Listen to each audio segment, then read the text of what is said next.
ท่านกำลังรับฟังสถานีวิทยุกระจายเสียงแห่งประเทศไทยจังหวัดลำพูน FM 95 เมกะเฮิรตซ์ขอนำทุกท่านเข้าสู่รายการคุยเฟื่องเรื่องเกษตรลำพูนคุณก็อยากรู้ในเรื่องนี้ยังเชิญคุณมาฟังต่างคลื่นนี้นาเฮามีเรื่องเล่าบอกจามาเชิญมาฟังคุยเฟื่องเรื่องเกษตรละปูนสวัสดีเจ้าขอต้อนรับท่านผู้ฟังเข้าสู่รายการคุยเฟื่องเรื่องเกษตรลำพูนออกอากาศทางสถานีวิทยุกระจายเสียงแห่งประเทศไทยจังหวัดลำพูน FM 95 เมกะเฮิรตซ์เจ้าออกอากาศทุกวันเสาร์เวลา 17 นาฬิกาถึง 18 นาฬิกานะเจ้าวันนี้ก็จะพาท่านผู้ฟังนะเจ้ามาอำเภอแม่ทาของเขานะเจ้าเนาะมารู้จักในเรื่องของงานส่งเสริมการเกษตรในตำบลนะเจ้าก็อำเภอแม่ทาของเขานะเจ้าก็มีทั้งหมด6ตำบลนะเจ้าซึ่งในแต่ละตำบลก็จะมีทางเจ้าหน้าที่นะเจ้ารับผิดชอบเนาะบางท่านก็อาจจะเรียกว่าเกษตรนะเจ้าเกษตรตำบลนะเกษตรส่วนน้องก็คือเกษตรน้องนะเจ้าเนาะชื่อนางสาวมณีรัตน์ปัญญาสมนะเจ้าเป็นนักวิชาการส่งเสริมการเกษตรนะเจ้าเนาะรับผิดชอบของตำบลท่าประดุกนะเจ้าแล้วก็ของทั้งหมดนะเจ้า6ตำบลก็จะมีเจ้าที่เป็นรับผิดชอบเนาะของอำเภอแม่ทาของเฮานะเจ้ามีทั้งหมด6ตำบลนะเจ้าถ้าไล่จากทางเหนือจนถึงใต้นะก็เจ้าก็ตำบลท่าประดุกนะเจ้าที่น้องรับผิดชอบอยู่เนาะตำบลท่าประดุกท่าซบเซานะเจ้าท่าทุ่งหลวงท่ากาดท่าขุมเงินแล้วก็สุดท้ายท่าไม่รอบนะเจ้าท่าไม่รอบนี่จะเป็นตำบลท้ายสุดเนาะซึ่งอยู่ติดกับอำเภอทุ่งหัวช้างนะเจ้าในส่วนของตำบลท่าประดุกนะเจ้าก็อยู่ทางเหนือสุดอยู่ติดกับจังหวัดเชียงใหม่นะเจ้าโดยสภาพพื้นที่ของตำบลท่าประดุกของเฮาเนี่ยจะแม่น้ำสายสำคัญเนาะหลายท่านนะเจ้าท่านผู้ฟังนะเจ้าก็อาจจะเดาออกเนาะเพราะว่าทุกตำบลนี่ขึ้นต้นด้วยทานะเจ้าก็คือลำน้ำแม่ทานะเจ้าจะทอดยาวตั้งแต่จังหวัดเชียงใหม่เนาะผ่านมาตำบลท่าประดุกแล้วไปถึงตำบลท่ากาดท่าคุมเงินนะเจ้าเหมือนว่าทาไม่รอบนี่จะบัดได้ผ่านเนาะแต่ก็ขึ้นต้นด้วยทาเหมือนกันนะเจ้านะคะก็คือทอดยาวตั้งแต่เหนือจนใต้นะเจ้าแล้วก็ออกดังไปดังปาซางเนาะนะเจ้าอู้ถึงในเรื่องของทานะเจ้าลำน้ำแม่ทานะเจ้าตอนนี้ในหลายๆพื้นที่นะเจ้าก็อาจจะฝนตกอยู่เนาะท่านผู้ฟังบางท่านตอนนี้ที่ฟังรายการอยู่นะเจ้าฝนอาจจะตกอยู่เนาะเพราะว่าตอนเนี้ยพายุนะเจ้ากำลังเข้านะคะซึ่งถ้าเราติดตามข่าวอยู่นะเจ้าจะเห็นว่าตั้งแต่ถึงว่าเอาง่ายๆเนาะปีนี้ปี68นะเจ้าจริงๆตั้งแต่67 68มาละ67มาละฝนค่อนข้างที่จะตกเยอะนะเจ้าพายุเข้าหลายลูกนะเจ้าเนาะ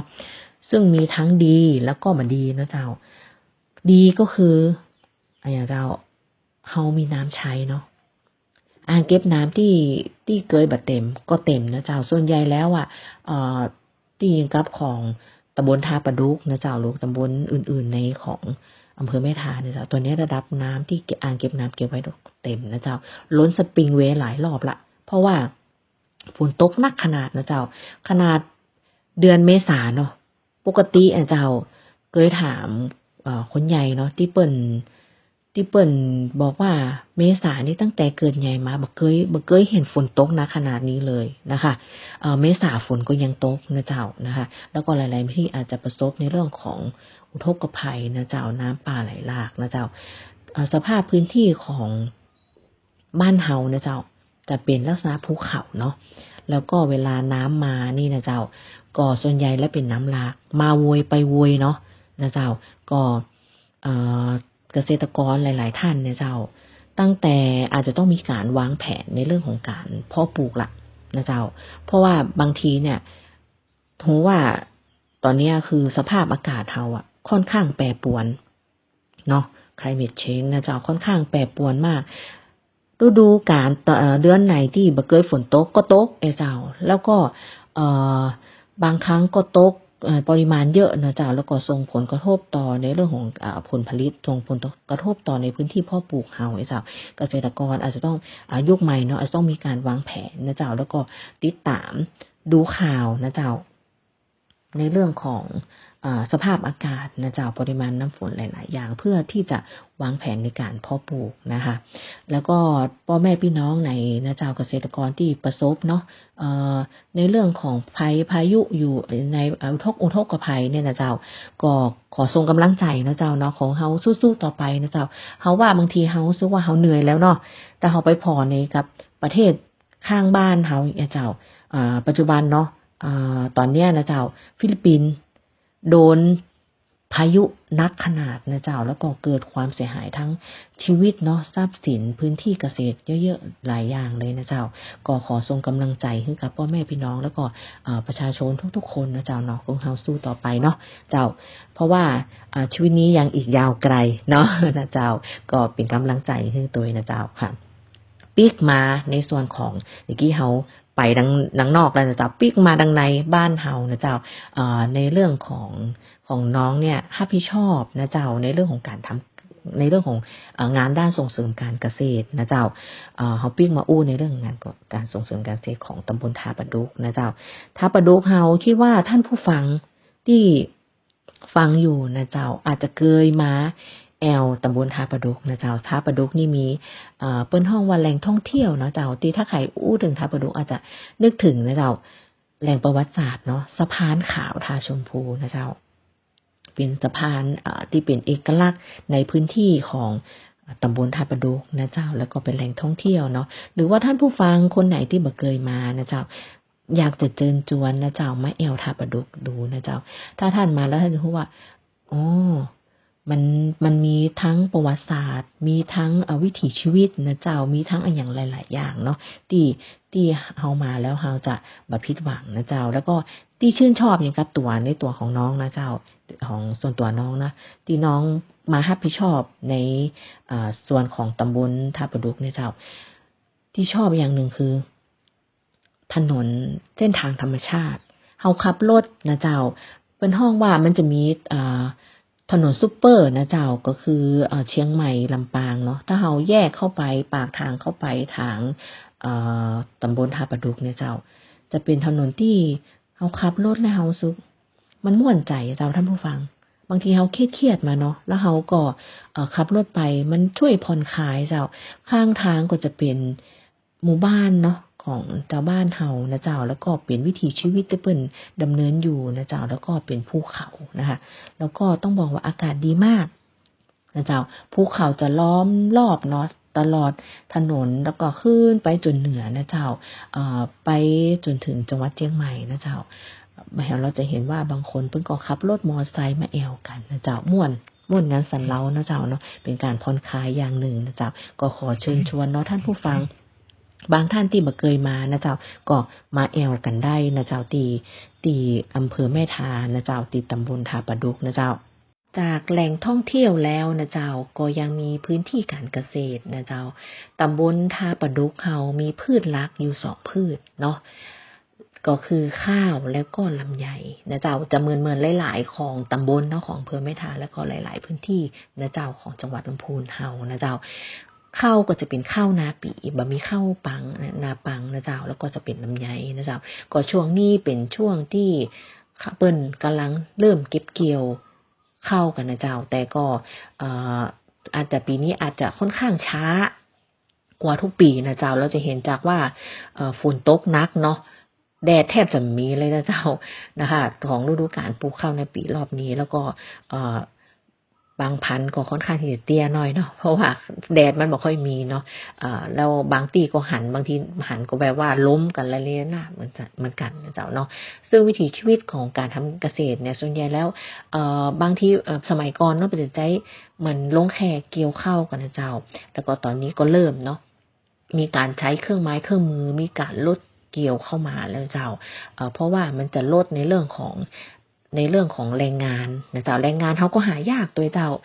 สมัยก่อนนักกะเนาะมีเดียวก็หายากละแล้วก็บางทีก็สูงไว้พ่องนะเจ้าแล้วก็บางทีลูกหลานเนาะก็ไปทำงานดังอื่นพ่องนะเจ้าไปทำโรงงานนิคมพ่องไปรับราชการไปอย่างหลายๆอย่างนะเจ้าก็ต้องขาดแคลนในเรื่องของแรงงานนะเจ้าก็เอานำเทคโนโลยีไปนะคะหลายๆอย่างในเรื่องของการเข้าเนาะที่น้องเห็นในของตำบลทาประดุกมีทั้งโดรนไม่เดียวบนใจโดรนกันเนาะโดนในการพ่นยาพ่องลดเกี่ยวข้าวพ่องลดปลูกเนี่ยเจ้าก็ถือว่าเป็นสิ่งที่ดีเนาะนะเจ้าในเรื่องของการปรับในเรื่องของการเพาะปลูกนะเจ้าเนาะข้าวของตำบลเฮาแล้วก็ลำไยนะเจ้าลำไยของเฮาก็เป็นลำไยในฤดูนะเจ้าทั้งต้องบอกว่าทั้งหมดเลยมีป้ายเหมือนกันที่เปิ้นลองทำในนอกฤดูนะเจ้าก็บางทีอาจจะในเรื่องของปัจจัยหลายๆอย่างเนาะในเรื่องของราคาเรื่องอย่างเงี้ยเจ้าบางทีผมปรับมาในฤดูกาลเพราะว่าในฤดูนี่คือต้องบอกยอมรับเลยว่าต้นทุนในการผลิตมันน้อยเนาะมันไม่ได้เหมือนนอกฤดูนี่คือทุกอย่างต้องจัดการให้ดีเจ้าโรคแมลงก็เนาะโรคแมลงพ่องเรื่องก่อนไซสารการให้น้ำอย่างเจ้าของท่าประดุกเนี่ยแล้วก็ปัจจัยในเรื่องของสภาพภูมิเป็นห้องว่าสภาพพื้นที่เนาะนะเจ้าเป็นในทรงภูเขาอย่างตัวนะเจ้าบางพื้นที่ก็ใจน้ำจากน้ำฝนนะเจ้าน้ำจากแหล่งธรรมชาติเลยอะค่ะก็เลยกลายเป็นว่าส่วนใหญ่แล้วเกษตรกรทำในฤดูกันนะเจ้าแล้วก็นอกจากพืช2 ชนิดนี้นะเจ้าพืชหลักนี่เนาะก็จะมีพืชอื่นๆตอนนี้เริ่มในพื้นที่ตำบลทาประดุกเริ่มหันละนะเจ้าเดี๋ยวจะมาเล่าให้ท่านผู้ฟังเนาะแต่ตอนนี้นะเจ้าก็อาจจะต้องพักฟังเพลงเพราะๆกันสักครู่นะเจ้าเดี๋ยวเฮากลับมาพบกันในช่วงที่2ต่อนะเจ้า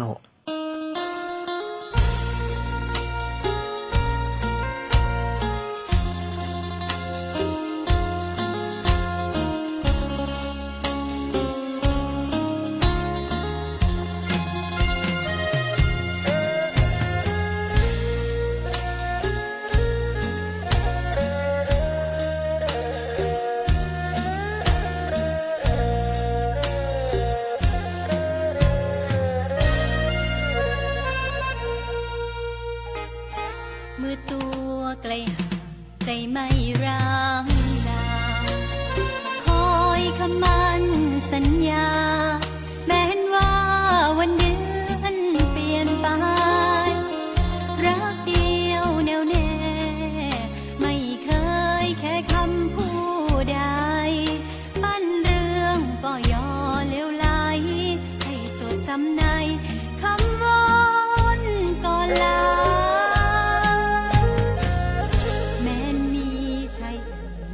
พันหมื่นแสนก็ไม่มีใครทดแทนตำแหน่งแฟนได้หรอกนะถึงโฆษณาเลิศเลอฟังจนหูชาน้องไม่เคยปรารถนาทราบซึ้งสบตาสร้างปัญหาใจขนอมเนื้อนวลทวนทีเลือบไรไต่ตอมไม่มีผิวสีผุดพองอำไพ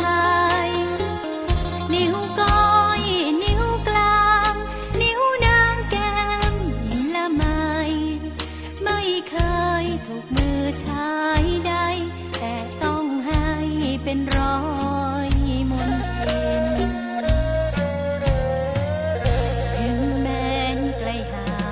ทินร่างกายส่วนหัวใจน้องมันหมายถวายรักชั่วชีวิตประคับประคองปองดองไม่มีวันสิ้นตราบใดล้างไม่ถูกดินกลบเกลื่อนใบหน้าสัญญา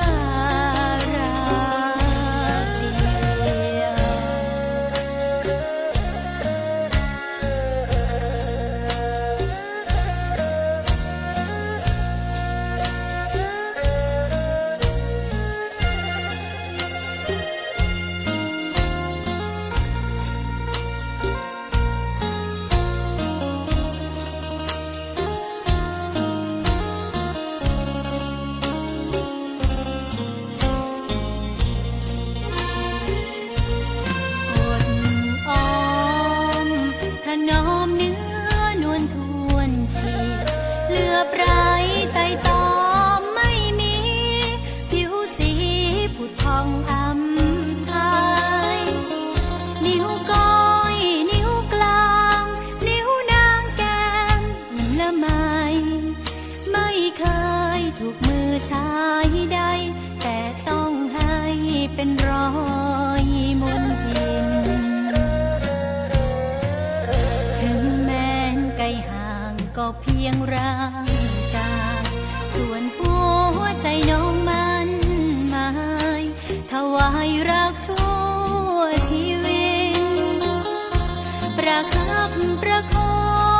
งปองดองไม่มีวันสิ้น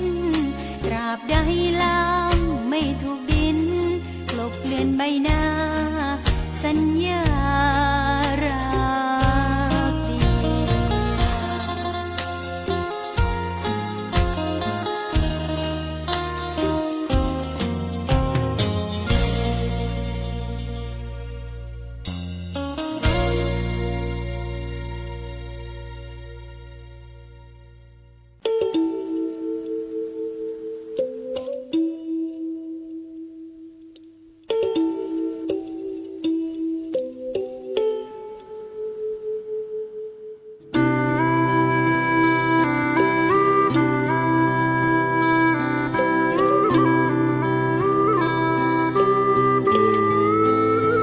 เมืองล้านนา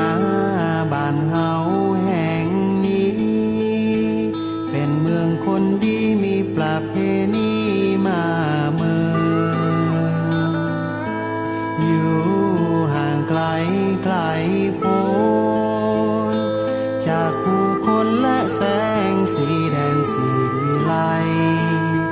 ท่ามกลางคุณเขามีน้ำตกเย็นใสมีป่าไม้พงไพรให้ร่มเย็นพี่น้องคนดอยเฮามีหลายเผ่าพันธุ์กะเหรี่ยงมูเซอร์อีกก่อนั้นอยู่ปลายดอยมงเยาลีซอเฮาฮักกันบ่แบ่งเผ่าพันธุ์จะฮักกันเป็นน้องปีอยู่ที่ไหนก็เป็นล้านนาเมืองนี้ห่วมสืบสานฮือประเพณีอยู่คู่กันเมืองเก่าแก่มีมาแต่โบราณเป็นตำนานนั้นรุ่งเรืองมาแต่ไหนล้านนาบ้านเฮามีนักบุญนั้นยิ่งใหญ่ศูนย์รวมใจฮือบ้านเฮาได้ร่มเย็นหนุ่มสาวเอ๋ยเจ้าไปอยู่ที่แห่งใดจากไปเจ้าปิกมาบ้านเฮาปิกมาดินแดนแห่งคุณเขาพัฒนาบ้านเฮาเพื่อลูกหลานเมืองล้านนามีมนต์คลังฮือขับขานเฮามีตำนานที่ต้องบอกไปฮือคนได้หู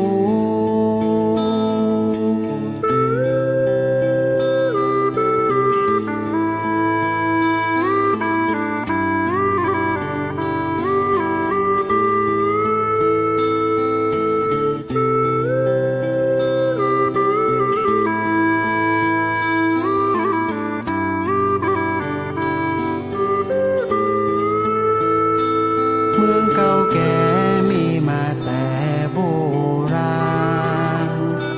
เป็นตำนานนั้นรุ่งเรืองมาแต่ไหน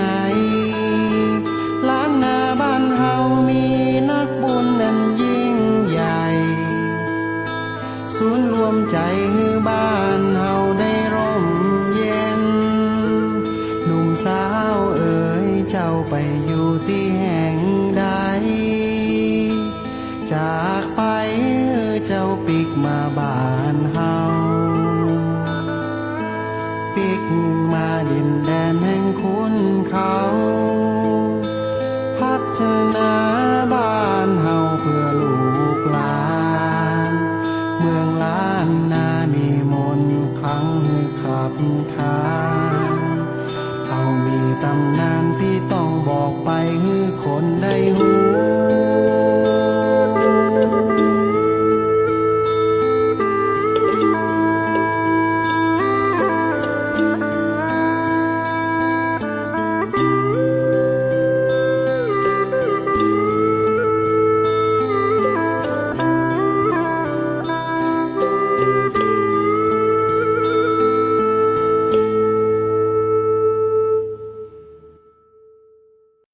ช่วงที่2ต่อนะเจ้าช่วงนี้ก็ยังอยู่ในงานส่งเสริมการเกษตรของตำบลทาประดุกนะเจ้าท่านผู้ฟังเนาะยังอยู่ด้วยกันนะเจ้าเนาะหลังจากช่วงแรกนะเจ้าที่เฮาได้อู้ในเรื่องของพืชหลักของตำบลทาประดุกไปแล้วนะเจ้าก็ลำไยเข้านะเจ้านอกจาก2พืชนี้นะเจ้าทาประดุกก็ยังมีการปลูกพืชอื่นๆนะเจ้ายกตัวอย่างเช่นหลังจากฤดูทำนาปีนะเจ้าเกษตรกรก็จะมีการปลูกข้าวโพดฟักอ่อนเจ้าถือว่าปลูกเยอะที่สุดในอำเภอแม่ทานะเจ้าและก็เป็นพืชที่ปลูกเมื่อที่สุดนะเจ้าตั้งแต่ได้ยินเปิ้นเล่าให้ฟังนะเจ้าตั้งแต่น่าจะประมาณ20 กว่าปีแล้วเจ้าตั้งแต่ราคาขาย20 บาทต่อกิโลนะเจ้าแล้วก็ตอนนี้ก็ประมาณ25 บาทต่อกิโลนะเจ้าแล้วก็จะมีข้าวโพดหวานข้าวโพดเลี้ยงสัตว์นะเจ้าท่านผู้ฟังอาจจะแปลกใจว่าทำไมทาประดุกถึงชอบปลูกข้าวโพดนะเจ้าเพราะว่านอกจากข้าวโพดแล้วนะเจ้าทาประดุกก็ยังมีฟาร์มโคนมนักเจ้าหลายฟาร์มเลยนะเจ้าหลังจากเปิ้นเก็บเกี่ยวผลผลิตข้าวโพดไปแล้วนะเจ้าบ่ว่าจะเป็นเปลือกข้าวโพดต้นข้าวโพดอย่างเงี้ยเจ้าเปิ้นก็ขายให้กับฟาร์มโคนมได้เจ้าก็เลยเป็นที่มาที่ไปนะเจ้าที่ว่าตำบลทาประดุกก็มีการปลูกข้าวโพดที่หลายนะเจ้าและก็ปลูกหลังนาเนาะแล้วก็นอกจากข้าวโพดแล้วนะก็จะมีพืชพักอื่นๆนะเจ้าซึ่งเกษตรกรนิยมปลูกแล้วขายในชุมชนขายในตลาดชุมชนนะเจ้ารวมทั้งเนาะขายให้กับตลาดดอยแก้วนะเชื่อว่าหลายท่านผู้ฟังหลายๆคนอาจจะเคยมาแอวที่ตลาดดอยแก้วนะเจ้าอยู่ตรงถนนซูเปอร์ไฮเวย์เชียงใหม่ลำปางนะเจ้าเป็นตลาดที่เปิ้นขายของพื้นเมืองขายผักพื้นเมืองอะไรอย่างนะเจ้านะคะอันเนี้ยค่ะเกษตรกรก็นำไปขายนำไปส่งถึงกับพ่อกาแม่กานะเจ้ากลับมานะเจ้าในงานส่งเสริมในพื้นที่ของตำบลทาประดุกปี69นี้นะเจ้าซึ่งนอกจากพืชแล้วเนาะการส่งเสริมการเกษตรของกรมส่งเสริมเฮาของเกษตรเฮานะเจ้าก็ยังมีการจัดตั้งกลุ่มในพื้นที่นะเจ้ายกตัวอย่างเช่นสจช.นะเจ้าตั้งหมู่น้องเนาะจะฮ้องว่าสจช.นะเจ้าหรือศูนย์จัดการศัตรูพืชชุมชนตำบลทาประดุกเจ้าตั้งอยู่ที่หมู่1นะเจ้าตั้งมาได้ประมาณ2 ปีเนาะซึ่งเริ่มแรกที่มีการจัดตั้งเนี่ยเพราะว่าของพื้นที่ปลูกข้าวเฮาเนี่ยเจ้าประสบปัญหาในเรื่องของโรคเนาะทั้งในส่วนของโรคไหม้คอรวงพ่องนะเจ้าหรือว่าพวกแมลงเนาะเพี้ยกระโดดหลังขาวเพี้ยกระโดดสีน้ำตาลอย่างเนี้ยเจ้าก็เลยเป็นที่มาที่ไปว่าเฮาน่าจะมีศูนย์จัดการศัตรูพืชนะเจ้าเพื่อที่จะให้เกษตรกรได้เรียนรู้ในเรื่องของการป้องกันดูแลพืชเฮานะเจ้าเนาะรวมทั้งสามารถใช้พวกสารชีวพันธุ์เรียนรู้ในเรื่องของการผลิตสารชีวพันธุ์แล้วก็สามารถที่จะขยายผลไปให้ในพื้นที่ใกล้เคียงเฮาได้นะเจ้าก็เลยเป็นที่มาที่ไปแล้วก็มีการจัดตั้งศูนย์สจช.ขึ้นนะเจ้าแล้วก็นอกจากนี้นะเจ้าก็จะมีกลุ่มนะเจ้ากลุ่มแปลงใหญ่ลำไยกลุ่มแปลงใหญ่ลำไยนี่เฮาจัดตั้งมาตั้งแต่ปี2562นะเจ้าของตำบลทาประดุกมีอยู่2 กลุ่มนะคะเป็นกลุ่มแป้งใยลำไยหมู่ที่6นะเจ้าแล้วก็กลุ่มแป้งใยลำไยหมู่ที่15เจ้าซึ่งเป็นกลุ่มที่จัดขึ้นเนาะเจ้าพืชหลักก็จะเป็นลำไยนะคะแล้วก็ได้มีส่วนในการขับเคลื่อนงานส่งเสริมการเกษตรเฮาเยอะเลยนะเจ้าแล้วก็ที่ผ่านมานะเจ้าก็ได้มีการปีนี้เริ่มปีงบประมาณใหม่นะเจ้าก็ได้มีโอกาสได้เข้าร่วมกับในส่วนของกลุ่มนะเจ้าประชุมปรึกษาหารือกันนะคะเปิ้นก็ได้มีการแลกเปลี่ยนกันเนาะว่าในส่วนของลำไยเฮาเนี่ยสิเป็นพืชหลักของกลุ่มเฮาเนี่ยช่วงหลังๆเนี่ยจะมีปัญหาในเรื่องของราคาที่ค่อนข้างเปิ้นฮ้องว่าผันแปรหรือว่าแปรปรวนนักขนาดเนาะบางทีลำไยนอกฤดูเนี่ยค่ะน่าจะแพงแต่กลับกลายเป็นถูก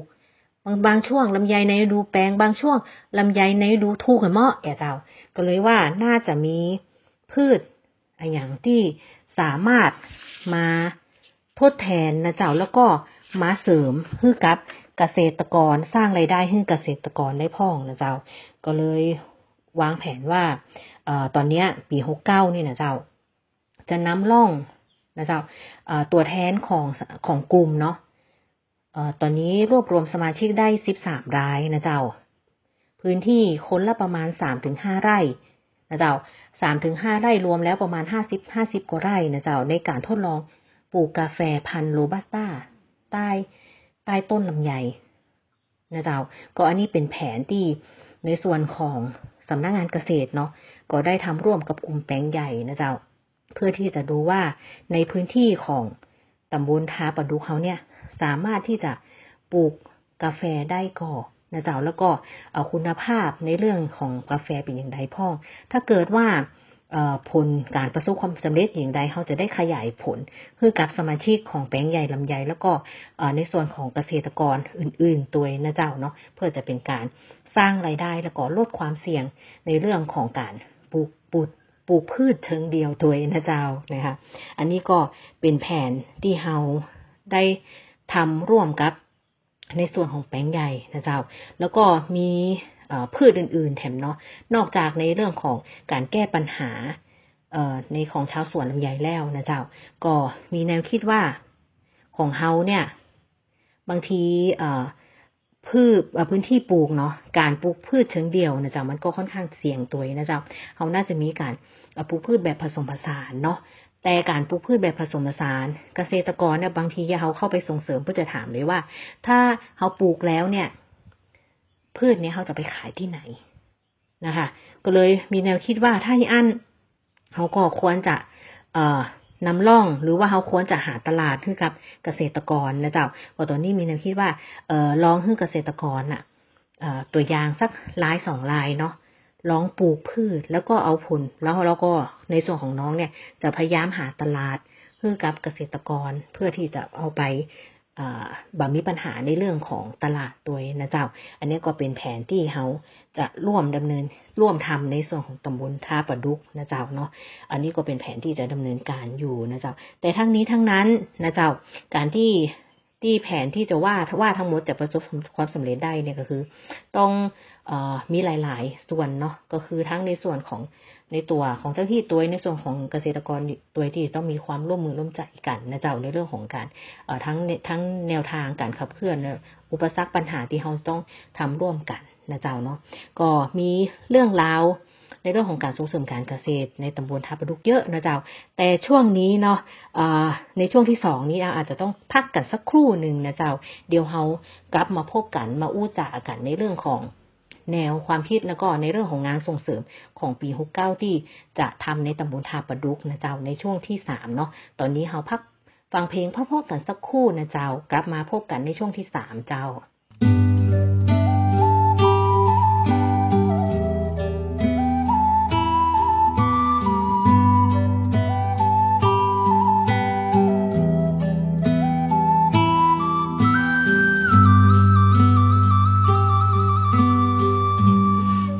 ใจไว้ในดงดอยหลับตาปล่อยความคืนคมเจ็บมือเยอะกับผู้คนโปรดเถิดลมจงรักษามองสีเขียวของแม่ไม้มองออกไปไกลสุดตาวางความทุกข์ที่แบกมาอยากหยุดเวลาไว้ตรงเพราะทางเดินสู่ฝันยังอีกไกลพักหัวใจแล้วค่อยไปต่อฝากใจไว้ในดอยฝากดอยคอยเยียวยาบาดแผลที่พบมาน้ำตารักษาไม่ได้ฝากดาวที่ห่มดอยเคลื่อนลอยมาใกล้ๆฉันขอฝากหัวใจเอาไว้ในดงดอย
ฉันขอฝากหัวใจ เอาไว้ในดงดอยฝากใจไว้ในดอยฝากดอยคอยเยียวยา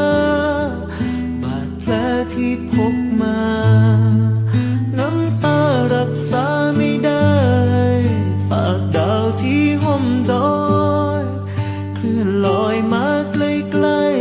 ๆฉันขอฝากหัวใจเอาไว้ในดงดอยฉันขอฝากหัวใจเอาไว้ในดงดอย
นอกจากแผนการส่งเสริมการปลูกกาแฟพันธุ์โรบัสต้า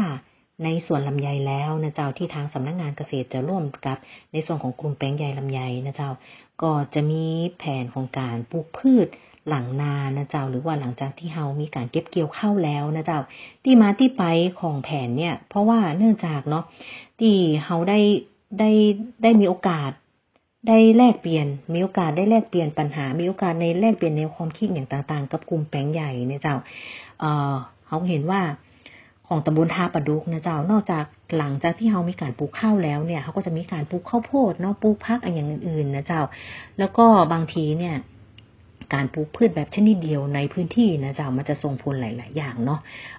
ในเรื่องของความต้านทานของแมลงของโรคอย่างตัวเจ้าแล้วก็เฮาควรก็เลยว่าน่าจะหาพืชอย่างที่สามารถสร้างรายได้ให้กับ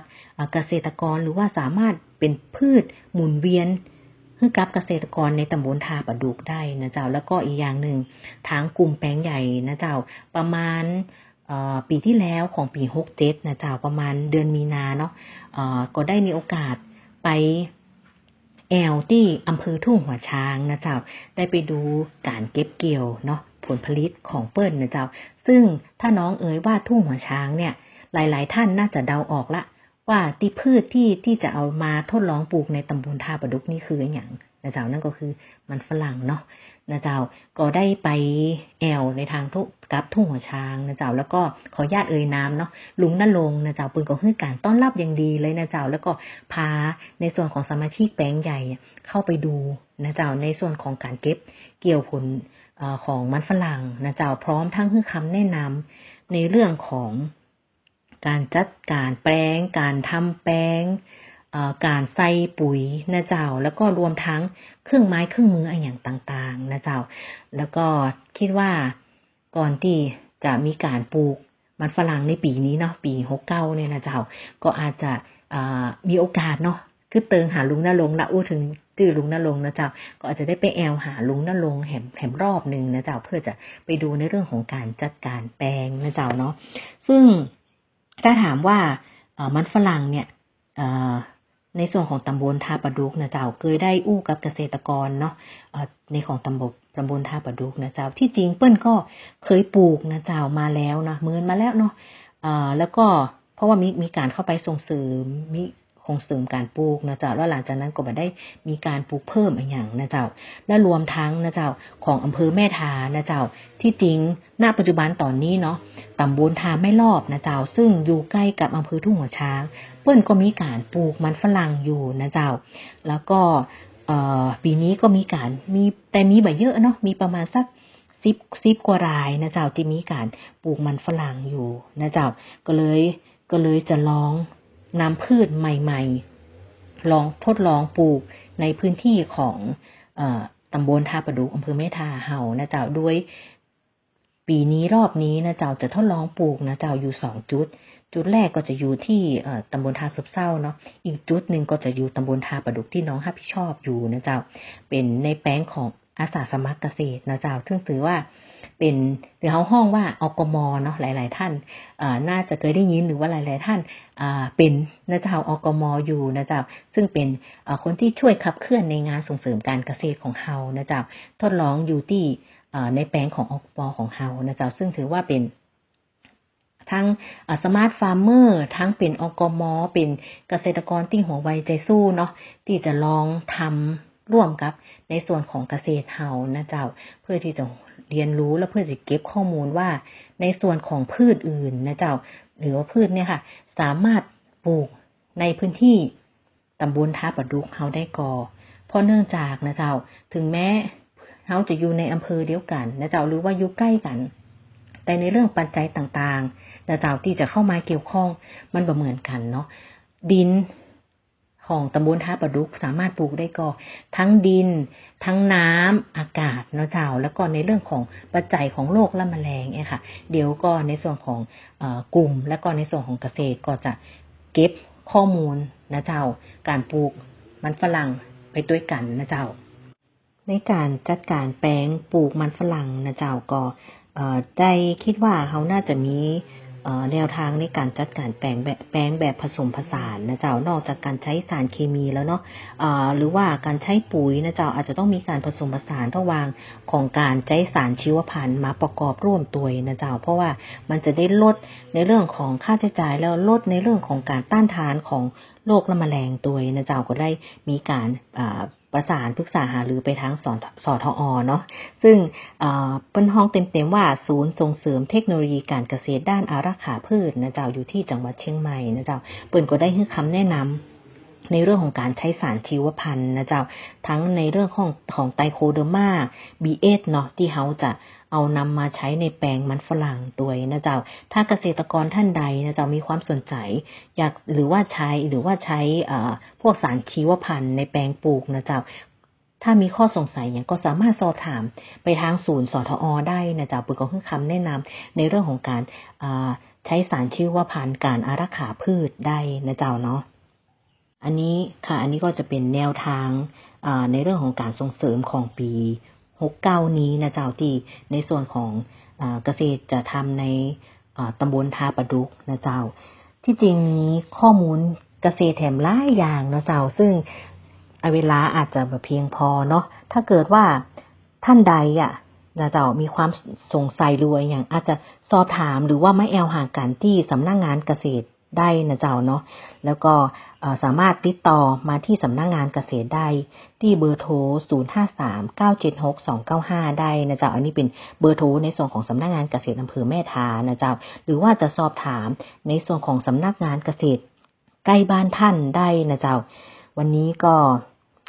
เวลาอาจจะหมดไปแล้วเนาะที่ได้มาพบกับท่านผู้ฟังนะเจ้าวันนี้ในส่วนของเกษตรน้องนะเจ้าซึ่งถ้าพี่ชอบในส่วนของตำบลทาประดุกนะเจ้าก็อาจจะต้องขอลาท่านผู้ฟังไปก่อนนะเจ้าพบกับรายการคุยเฟื่องเรื่องเกษตรลำพูนนะเจ้าเนาะได้ที่วันเสาร์นะเจ้าเวลาดีที่ 17:00 นถึง 18:00 นทาง FM 95 เมกะเฮิรตซ์นะเจ้าวันนี้ก็ต้องขอลาท่านผู้ฟังไปก่อนนะเจ้าสวัสดีเจ้า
ฟ้า